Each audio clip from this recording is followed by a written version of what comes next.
Welcome to The Explainer. Today, we're tackling a topic that can profoundly shift how you feel every single day. If you're new to personal health optimization, just looking at the giant wall of bottles at a supplement store can feel completely overwhelming. But today, we're going to demystify all that complex biology and build a rational, actionable daily habits guide for optimizing both your body and your brain. Here is our roadmap for today. We'll start with rational supplementation, then demystifying your hormones, followed by daily habits for hormone optimization. After that, we'll dive into enhancing cognition and focus, and wrap it all up with daily habits for brain performance.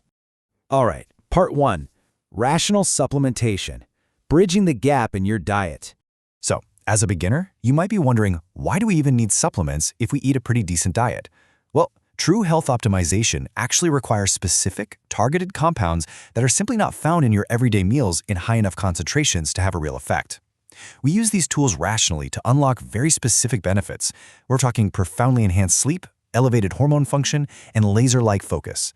It's really about giving your biological systems the exact inputs they need to thrive, beyond just basic survival. Think of food as the fuel that keeps your car running, and rational supplements as the fine-tuning tools that literally upgrade the engine itself. Moving right along to part 2, demystifying your hormones, the biological translation. Let's open up our first toolbox, your hormones. I want to strip away all that confusing medical jargon so you understand exactly what's happening inside your body. First up, cortisol. You've probably heard of it. It's your primary stress hormone. But here is what's absolutely crucial to know. There's a biological inverse relationship happening here. When you actively lower your cortisol levels by managing stress, your testosterone generally tends to increase indirectly as a result. So managing stress isn't just about feeling calm, it's actually step 1 in optimizing your hormones. Next is luteinizing hormone, or LH for short. You can think of LH as the master signal in your body. It's released straight from your pituitary gland and travels through your bloodstream acting like a powerful messenger. It essentially gives your body the green light to produce its sex hormones, stimulating estrogen production in the ovaries and testosterone in the testes. And finally, we have sex hormone binding globulin, or SHBG. Now, the crucial point here is your total hormone levels honestly don't matter at all if those hormones are locked up and completely unusable. SHBG is a protein that basically binds itself to sex hormones, and if a hormone is bound to it, your body can't use it. By strategically reducing SHBG, we actually increase the amount of free, biologically available testosterone floating around in your system, ready to go to work. Which brings us to part 3, daily habits for hormone optimization, turning science into action. Okay, let's transition from the biology side into the actionable habits and dosages you can start using. First, let's look at broadband supports, meaning compounds that positively affect multiple systems at once. Take ashwagandha, for example. It acts as a potent cortisol lower, which, as we just learned, indirectly boosts testosterone. Then there's Shilajit, an Ayurvedic medicine containing fulvic acid. This actually increases follicle-stimulating hormone to boost fertility and libido. And we also have arginine, which is purported to elevate growth hormone, especially when taken fasted right before bed. But a quick word of warning on this one, the scientific literature on arginine for this specific pathway is actually pretty weak, so you're definitely better off prioritizing the others first. Now, I want you to look at a truly staggering number, 600. That represents a massive 600 nanograms per deciliter increase in total testosterone, experienced by an actual user who combined 2 specific targeted compounds. Guys, that is a near tripling of where his testosterone started to where it ended up.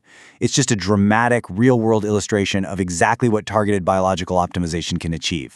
So what was the exact protocol that caused that 600-point jump? It was the combination of Tongkat Ali and Fedosia agrestis. Tongkat Ali, taken at 200 to 600 milligrams a day, perfectly targets what we discussed earlier. It reduces SHBG to free up the testosterone you already have. Meanwhile, Fedosia agrestis, taken at exactly 600 milligrams a day, acts like a directed hammer on that LH pathway we defined, aggressively stimulating the release of those hormones. Working in tandem, they're a phenomenal combination.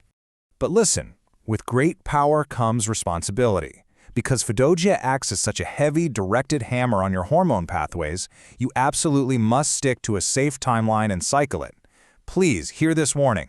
Do not exceed the dosage and do not take this indefinitely. The safe recommended protocol is 8 weeks of continuous daily use, followed by 2 complete weeks completely off to let your system reset. Or you can do a 12-week extended cycle, but that has to be followed by a full month off. Now, Tongkat Ali doesn't require cycling, but you really have to respect the warning label on Fidogia to avoid any downstream issues. All right, let's switch gears. Part 4, enhancing cognition and focus, upgrading your mental engine. We're transitioning away from the body now to open our second toolbox, optimizing the brain.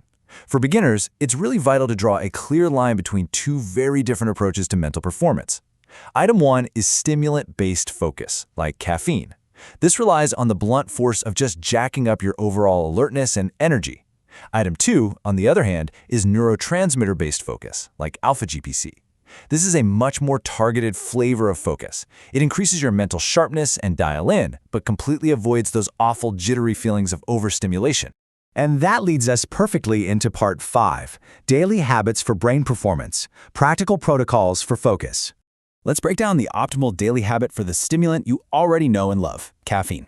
Step 1 is calculating your precise dosage, 1 to 3 milligrams of caffeine per kilogram of your body weight. Step 2 is timing. You want to ingest it about 30 minutes before your deep mental or physical work begins. But step 3 is hands down the most critical part, the hard cutoff. You absolutely must stop caffeine ingestion by 2 p.m. Here's a crazy fact. Caffeine actually has a quarter life of about 12 hours. That means a quarter of that afternoon cup of coffee is still active in your brain at 2 a.m. Even if you think you can fall asleep just fine, late caffeine literally destroys the deep architecture of your sleep. Optimize your focus, sure, but protect your sleep above all else. Now, this brilliantly illustrates how we can upgrade our mental engine without relying solely on the blunt force of stimulants. Check out this targeted combination. We have Alpha-GPC at 300 to 600 milligrams.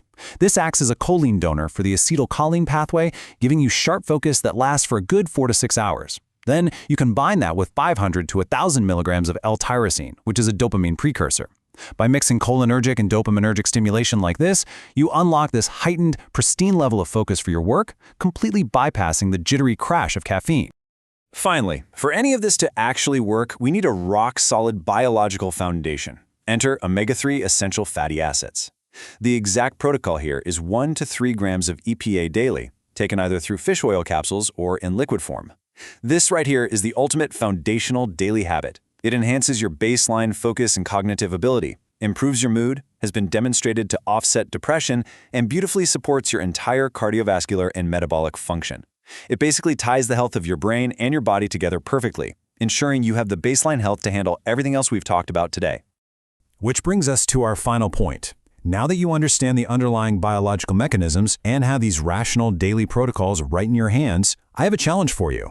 Which biological system are you going to choose to optimize first tomorrow morning? Are you going to target your stress to naturally balance your hormones? Or are you going to upgrade your cognitive engine with targeted neurotransmitter support? The science is demystified, the tools are ready, and the choice is entirely yours. Thank you so much for joining me on this explainer, and I can't wait to dive into our next topic together.